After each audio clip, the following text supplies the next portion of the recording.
Good evening, everyone. Welcome to Grandma's Handbag. My name is Dean.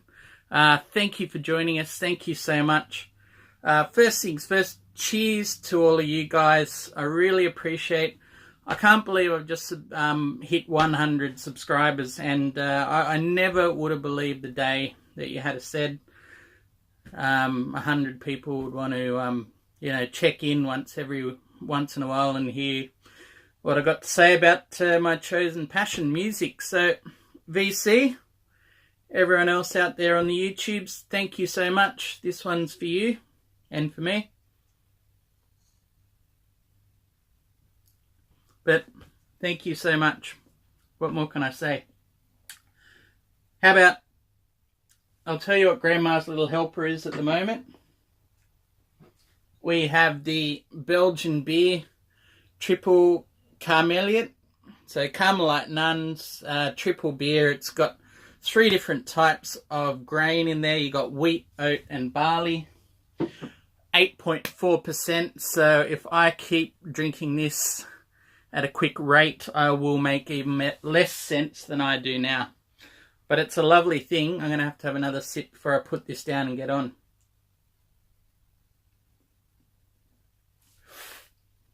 Good stuff. Yeah, nice and strong. All right. Sorry I've been away. Look, I can't explain it. Tech issues, getting a haircut. It all adds up. I don't know, but we're back anyway. So what I've got in mind for this one is a record review. Now, I think I'm pretty much a frustrated record reviewer from a long time ago. And I've been wanting to do one of these as a focus on one album for a while. So if over to my right here, we've got the album in focus. LCD Soundsystem's American Dream. This is their 4th album, their first in 7 years. And I don't know, I'm working on the assumption, something about LCD Soundsystem. If I'm going to summarize them, they sit on this sort of nexus of punk, funk, dance, rock music, and they bring together these sort of strains of disco, 70s via the noughties, no wave, synth wave, and they've also got a really deep understanding or knowledge of club music. There's sort of underground elements of DJ culture. And there's also a band member's history. Quite a few of them played in sort of indie and underground bands throughout the 90s in America as well. So if I'm going to labour a point about this new release, I want to refer back to their earlier one, which is 7 years ago now, believe it or not, 2010's This Is Happening. So this one here, I would say it was pure mid Berlin era Bowie. That's the one thing I got out of that sort of album in terms of influences and sound, everything like that. Classic heroes, and even touching a little bit onto Lodger as well. Excuse me, guys. So yeah, they're really into that sort of sound on their earlier album. And if you listen to songs off here, you've got Somebody's Calling Me, which is this basically an out-and-out Dreamtime rip-off of Iggy Pop's Night Clubbing, which of course is Berlin-era Bowie as well as Iggy. And then you've got Drunk Girls off here, track number 2, which I would say is pretty much a rip on... Well, I haven't got the track listing, but on Boys Keep Swinging off here. So anyway, this album now, which we've got, and I should bring that out to you so you can see it. This one here feels like a slight progression. I mean, at least in terms of what albums it's mining, because this time it's centered somewhere between Lodger and the next one along in Bowie's canon, which is Scary Monsters. So with that with that in mind, they've got these kind of I don't know, what I take out of these two Bowie albums and what they're trying to almost, you know, for want of a better term, emulate here is the rhythm section of Dennis Davis and George Murray is absolutely pivotal. They do this sort of thing on there, and I want to do another video on this one day, and I call it discotopic. They sort of lock in and give David Bowie's music this a beat, a discotopic beat, this kind of heavy, slightly downer, rockist version of a disco beat. And that's kind of the vibe that LCD Soundsystem are getting. I'm getting all these records mixed up. And that's kind of the vibe LCD Soundsystem are going for in this one, in my mind, anyway. And, you know, I'm going to go through the track by track, mostly. I might skip over one or two or take them a little bit out of order. But the first track we've got on here is Oh Baby. And look, this one is a swooning opener with James Murphy in total crooner mode on this one. There's this vocal processing that makes his voice come on like this really, really warm hug. But it's all situated amongst these really sort of cold, slow-moving synths and synth patterns. So it's a real juxtaposition. You know, I heard this song first, and I made sure I didn't hear much, if any, much at all of the album before I bought it. But I heard this song first, Oh Baby, the opener. And I imagine if I hadn't heard it first, I probably might not have dived in and bought the album. But anyway, it just swept me off my feet. Classic LCD Soundsystem, and it's right up there with some of the best songs that they've done in my mind. Certainly one of my instant favourites off the album. It's interesting though, for this slow-moving song, there's this, what I reckon, a fairly jarring transition into the second track, Other Voices, which is suddenly this up-tempo song, and it's almost a template LCD Soundsystem song in a way. And to be honest, look, it's not growing on me at the moment. The potential's there to get used to it and unlock it, but not at the moment. It does have the only vocal appearance I can discern from long-time band member Nancy Wang, which was nice to hear as well. Outside of that, yeah. Next track is called I Used To. I'll see if it's got it on the back here as well. So there we go. I Used To is this kind of slower, motoric, gated drums, this clunky funk bass sort of thing in there. It's a bit of a slow burning song, I have to say, but I don't know, you listen to the lyrics, and I'm finding on this album they're going back to quite a lot of the old I don't know, not template, but the themes that LCD is used to, and I'll get back to that a little bit later. You know, the lyrics here could be answering the critics that they've returned. You know, we thought that This Is Happening was going to be their last album, and for all intents and purposes, it really sounded like it could have been as well. Sounded like a big fun kiss-off in 2010, so, you know, we weren't expecting, I don't think, anything back. Was anyone else expecting more from these guys? I was happy to let it lie, to be honest. I thought they'd run a good, quick, honest race. But yeah, I used to, the lyrics, you know, answering the critics who might have said that LCD were finished. And, you know, they're even sort of fighting to prove their relevance in this day and age in the song, which has been one of their core ideas as well, you know, especially since Losing My Edge. More than anything, it sort of fits into their, you know, the meta self-aware tradition of their songs. You wanted a hit, watch the tapes. Those sorts of ones are very, yeah, as I said, self-aware. Which is kind of the next track as well. Well, not the next track on the album, but Emotional Haircut, which is the second to last track.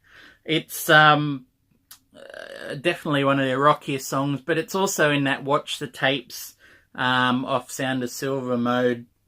Very, very similar song in a way.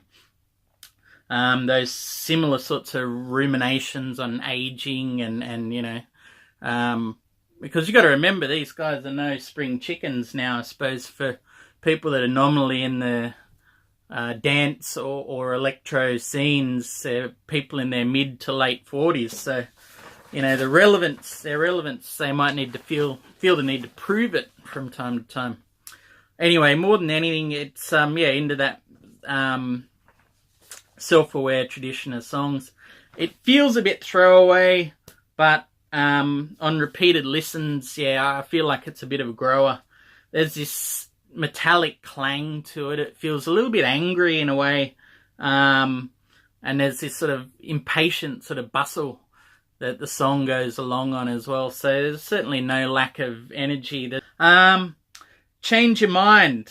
When I said that that this is sort of a touchstone, you know, that sort of angular art, dance, funk, rock sort of thing. The track Change Your Mind has got liberal sort of doses of fashion style guitar. If you think of Robert Fripp's sort of churning kind of inside out guitar, you can hear that sort of wailing away in the back there, just as you did on their earlier album on This Is Happening as well. Obviously more in a Heroes bent than the Scary Monsters sort of feel on here, but it's you know, you got this scratchy skeletal no wave funk going underneath, and I don't know, it feels a bit like a political statement as well. They've said with this album that there are some political undertones, and you can sort of get that feel. So a sample lyric for this song is, I have a penny for your thoughts if you could keep them to yourself. And to me, that's a pure sort of Trump kiss-off political statement right there. The next track, called How Do You Sleep, is also, to me, quite a political sounding thing in its own way. It threatens to be the epic of the album as well. I think it's about 9 minutes or so. And not the longest song on here, but still. And it sounds destined to be this live monster. It's designed to make you feel something. What exactly, I'm not quite sure yet. But I get the feeling in a live context you'd know about it. There's this African percussion that starts out, like talking drums, hollow and minimal to start with, and it just sort of builds, gives away to those LCD robotic synths and sequences, and then the signature DFA LCD Soundsystem percussion sort of thing comes in over halfway through, and the song gets this, it starts from a slow and builds and thickens in this momentum, you know, as all the things pile on top of it. And it starts to draw you in, you know, you don't realise it until you get to this sort of coda that reminds me a lot of Gang of Four in a way. 1, 2, 3 steps forward and 6 steps back. So yeah, I forget which Gang of Four song, but it definitely tripped me straight back into that one. Yeah, and it's, again, it feels like this big political statement on the album as well, which the political statement, I should kind of add as well, has sort of come out, if you get the vinyl on these, and it might be very hard to read, but they're from memory. I'm not seeing it here. Yeah, there we go. Over here, we've got See You in 5 Years, which is See You in 5 Years, Dr. Orange. So I don't think that's too heavily coded there on who that's pointing out to be.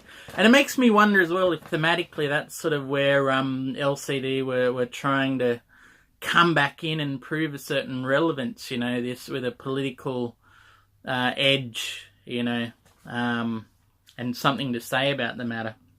Anyway, tonight, the next track, this we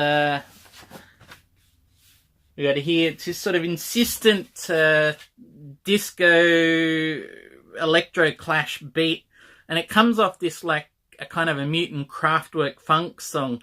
Even the lyric itself is this kind of Kraftwerk in Hall of Mirrors. I don't know.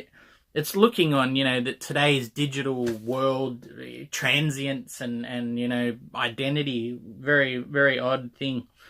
And a classic line in there, like, I promise you this, you're getting older, which is, one of the main lyrical preoccupations in a way of LCD Soundsystem. Other than that, it's pretty lighthearted, it's infectious, there's great arrangement, it's a lot of fun, this song tonight. And it's feeling like it's about the most dance floor friendly of the lot. Call the Police, the next track, and this one is I don't know, it's the most straight up rock song they've done in quite a while. It feels like I don't know, LCD Soundsystem songs, you can roughly split them into two. You've got those sort of solo and band compositions, and if it feels rockier, if it feels a little more straightforward with a little more energy, then it's going to be a band sort of, a band co-write, in the band room, that live feel. Whereas the solo stuff, they tend to be a little more elaborate, arranged, synth-based sort of thing. So this one's definitely on the rockier end, Call the Police. Echoes of Arcade Fire, insofar as James Murphy producing them, which he has done. And a lot more of that sort of Robert Fripp, Scary Monster style guitar wailing and shredding splashed away in the background of it. So, good stuff. American Dream. It's the title track. Not the centerpiece of the album, sitting towards the end, but thematically, maybe that's what they're trying to get at here. It's this real, I call it a downer electro waltz, very, very strange to hear. And this gorgeous, icy, and that's a lot of the synths on this album, quite icy. With this swooping, starry, icy ARP synth, something you'd hear off an Eno album in the mid-70s. And it's that dystopic, or it's not discotopic because it's a waltz, not a disco beat, but definite dystopic stuff on this song, compared to the more upbeat discotopic songs that they've got on the rest of the album.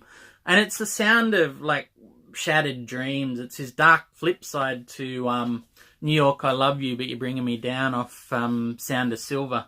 So yeah, but the thing is, got me thinking, is this a requiem for an American Dream, or is it a call to arms, this almost a rallying cry to say, hey, we're back, we got to shake this out, it's our duty, our responsibility. Makes you wonder. And then the last track on this album is called Black Screen, and Black Screen is, wow, what a song. It's about 12 minutes long. Hard to say if it's the emotional piece of the album, but it moves you. It makes you feel something. It feels like there's this kind of the inverse of their song, The Great Release, off the first album, which is this thing that just builds and builds before you do get a great release. This kind of feels like it sort of does the exact opposite of that, or the inverse in a way. There's these subdued program beats, these, cold synths again, and these really icy, detached vocals. Very, very affecting. James Murphy singing, he's going very much into the Someone Great, which is off Sound of Silver territory. Really, really heartfelt and meaningful stuff. Lyrics like, you couldn't make our wedding day, too sick to travel. And what it struck me is this song is probably pretty much the big kiss off to to the Black Star himself. You know, if you read into it, there was a budding or a sort of friendship and obviously a healthy respect and devotion to David Bowie. Over the years, they had a couple of chances to work and remix together. Murphy turned up on Bowie's Black Star. So yeah, it's this very poignant thing, and he's, you know, telling Bowie all these things I suppose he never got to. You know, there's a reference to stars and space and time in the lyrics amongst all those regrets we have about time passing, things that we don't do that we should.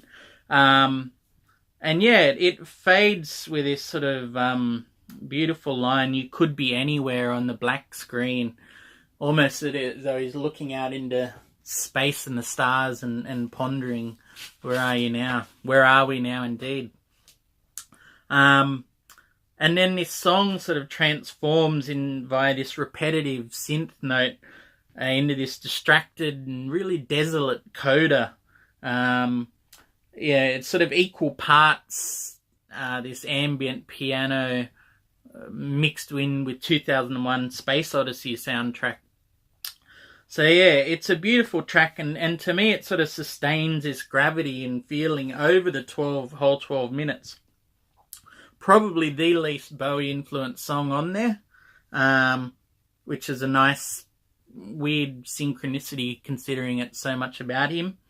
And yeah, look, I mean, final notes. I don't know if I'm selling this to you. This might sound like a total downer of an album.